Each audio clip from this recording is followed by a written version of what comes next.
Once again, welcome back for Science and Technology Part 2 Standard 10. The name of the chapter is Disaster Management. We will be doing Module 4. I am Miss Jagjeet Kaur.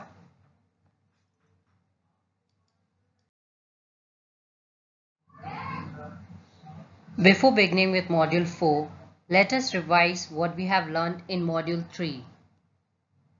The preliminary treatment given to a person affected by a disaster before actual medical treatment is available in order to prevent death or deterioration of health and to start the process of rehabilitation is known as first aid. Other than arranging for quick medical assistance, the first aids to be provided to victims of disasters in the following ways. The ways are airway, breathing, circulation, bleeding, fracture, burns. As you all know, before beginning the module, we always discuss with the learning objectives and keywords for the module.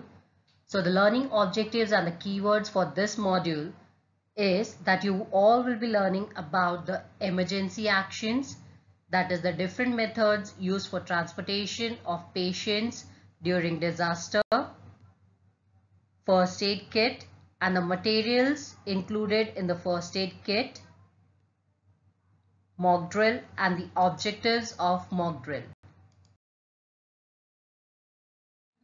So students, before starting with transportation of victims, let me ask you, what do you mean by transportation? Yes, transportation means the action of transporting someone or something from one place to another, or the process of being transported. So students, there are some important points which you have to keep in mind before transporting a victim.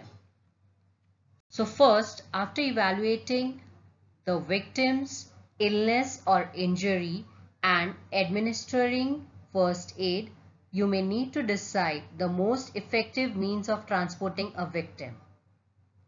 Victim moved by manual carries must be carefully and correctly handled.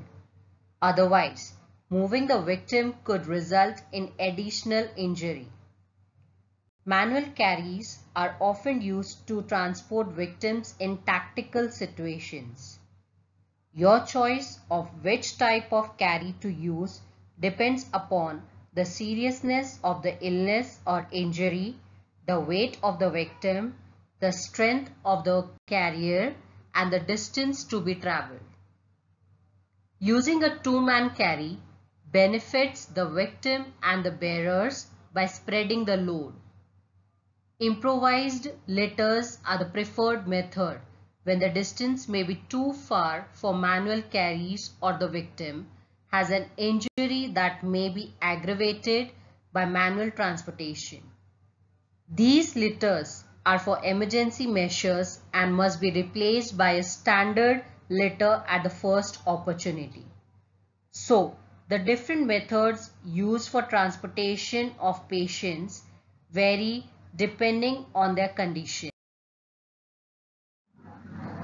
Some of these methods are as follows: cradle method, carrying backpack method, human crutch method, drag method, two-hand chair method, four-hand chair method, stretcher method. So students, let us discuss all the methods in detail. The first method is the cradle method. Cradle method is quick and easy, but it can only be used for children and people who are much smaller than the rescuer, because the person's entire weight hangs on your arms. Scoop the child up so that you are carrying them in front of you with one hand around their back and the other under their knees. Bend at the knees and keep your back straight when lifting. If you injure your back in the process of lifting the person, you won't be able to help as effectively.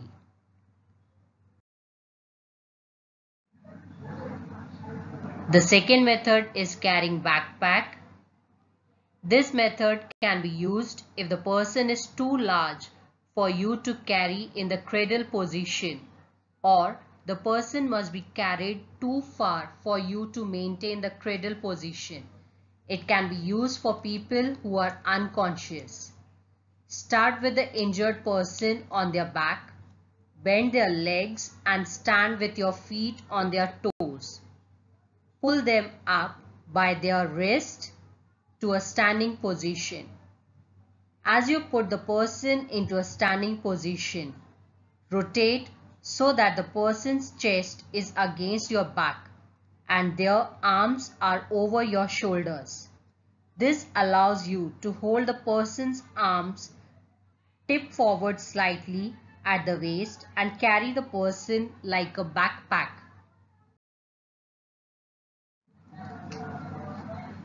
The third method is the human crutch method.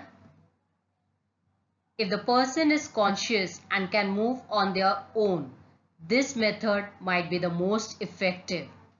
It can be used if the person has an injury to only one leg. Crouch with your knees bent and back straight next to the injured person on the side of the injury. Have the person sit up and wrap their arm over your shoulder, slowly allowing the injured person to support themselves with their good leg. You will support their weight on the side with the injury. Hold their hand around your shoulders with the hand furthest from them. Put your other hand around their waist. Help them balance as they hop to safety. This enables them to minimize the amount of weight that must go on the injured leg.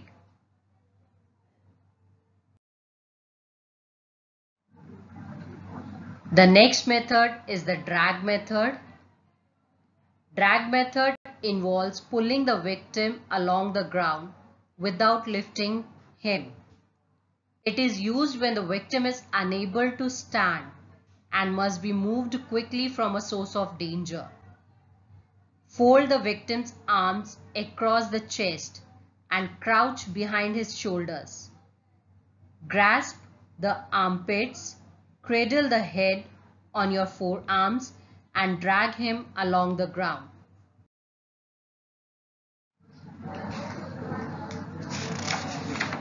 Two-hand chair method.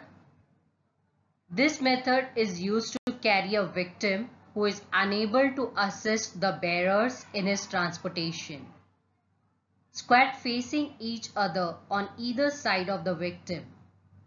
Pass your hands nearest the victim, under and around the back, just below his shoulders, grasping each other's wrist or the victim's clothes. Raise the victim's legs slightly. Pass your other arms under the middle of his thigh and grasp each other's wrist. Rise together, step off with the outside feet and walk as usual. The next is the four-hand chair method.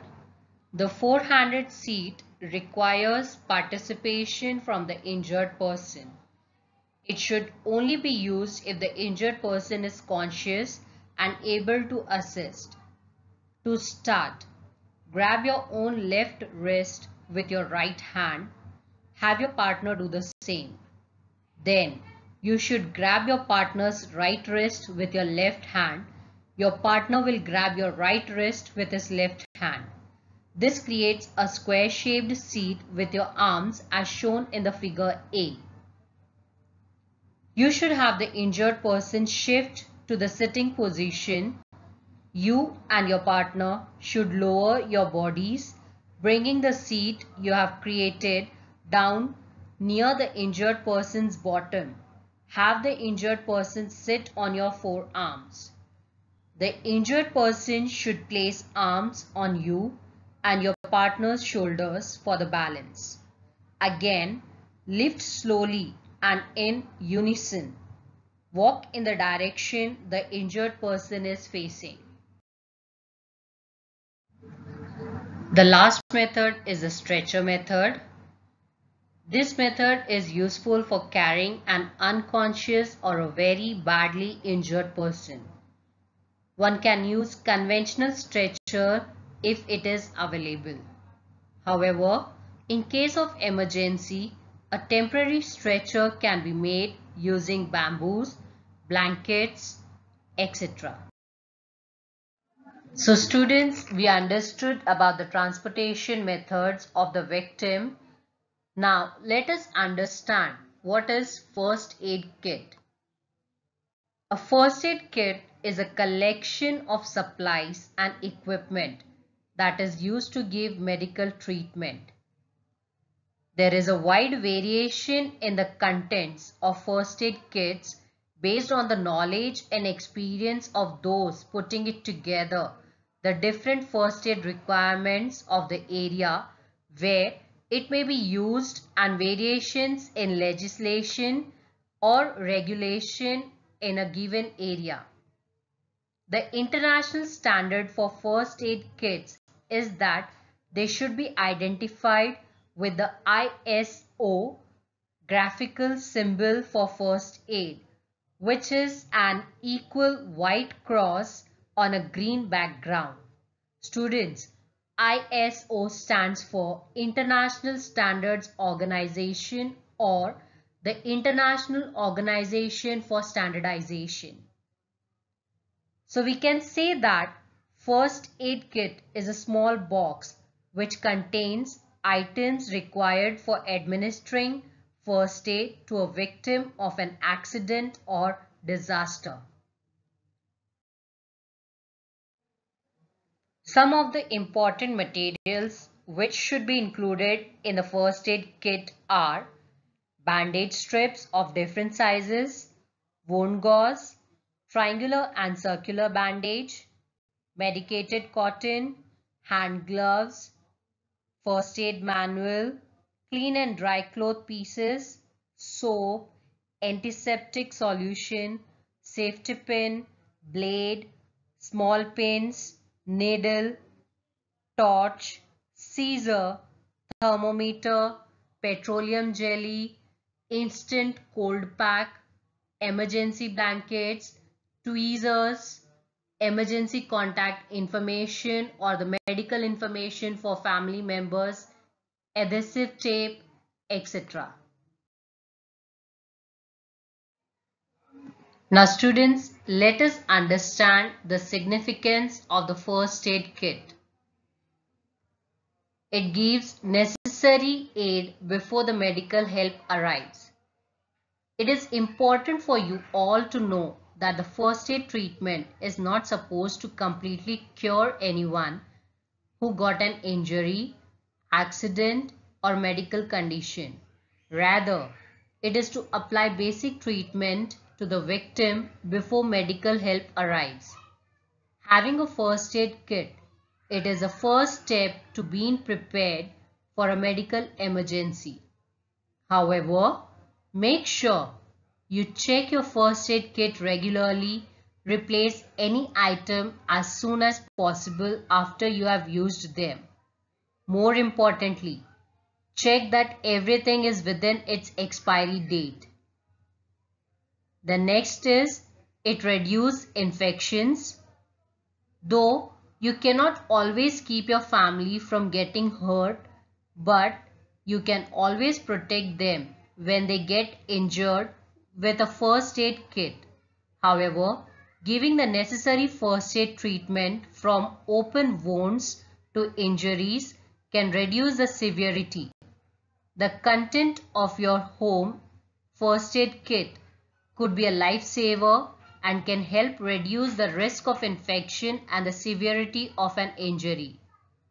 Having a well-stocked first aid kit can make such a difference exactly when it counts. It can save life. This is the most obvious reason for first aid kit. Having a first aid kit at home gives you the confidence and ability to react immediately to an incident, injury, or illness. More often than not, many lives have been saved due to fast reaction and aid given during critical and life-threatening accidents, injuries, or health complications. It can reduce recovery time, quick response to illness or injury before medical help arrives does not only save lives, it can also reduce the recovery time of the victim.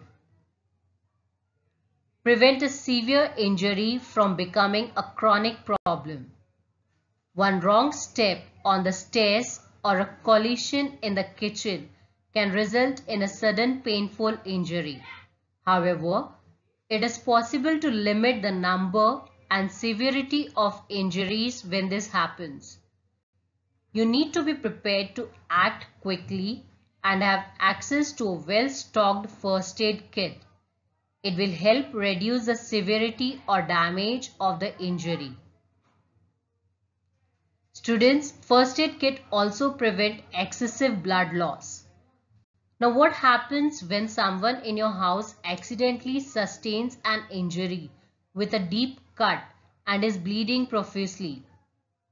Having a first aid kit available can give you the necessary medical supply you need to clot the bleeding before a proper medical help becomes available.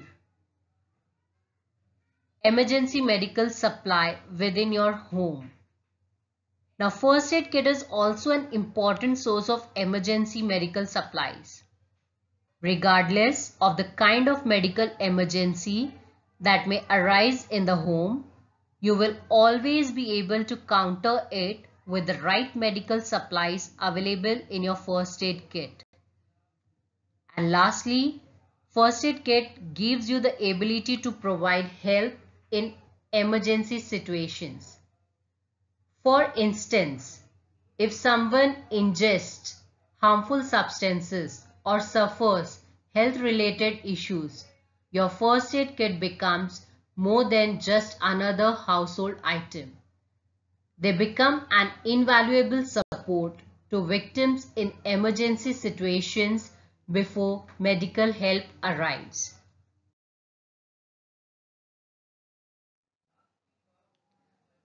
Now students, let us study what is mock drill. Mock drill is a practice to know as to how to handle the real life situation if it comes, which may be of any type, danger, calamity that occurs all of a sudden without any prior warning or very little time to face the situation.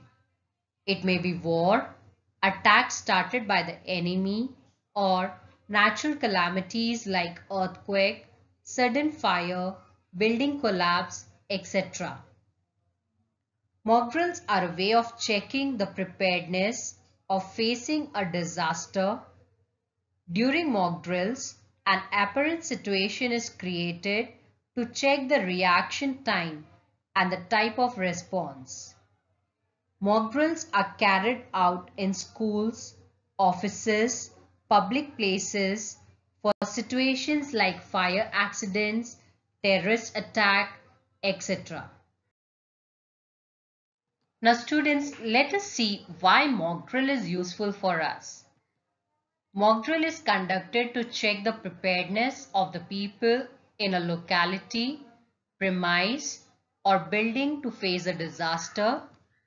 It helps to judge the efficacy of the system prepared for disaster redressal.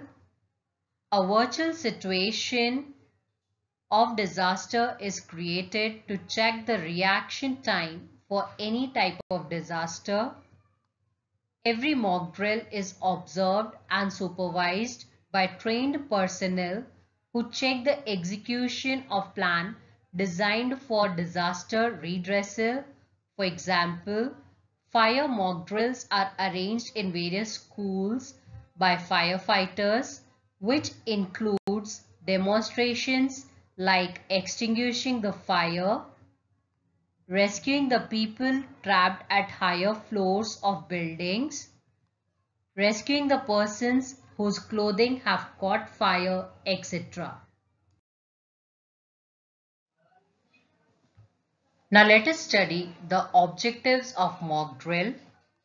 The different objectives of mock drill are as follows: to evaluate the response to the disaster, to improve the coordination between various departments of disaster control, to identify abilities of the organization and its people for facing disaster, to check the competency of the planned actions, to identify the possible errors and risk.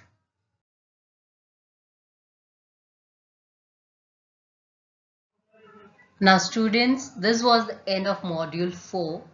Now the points to be remembered are: the different methods used for transportation of the patients vary depending on their condition.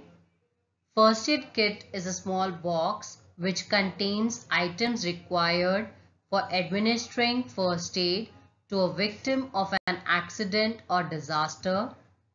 Mock drills are conducted to check the preparedness of the people in a locality, premise, or building to face a disaster.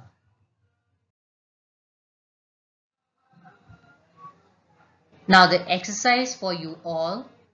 You have to answer the following questions. Which different methods are used for transportation of patients and why? Mock drill is useful. Explain. Why are mock drills conducted? What are the objectives of mock drill? What are the necessary materials that should be included in a first aid kit?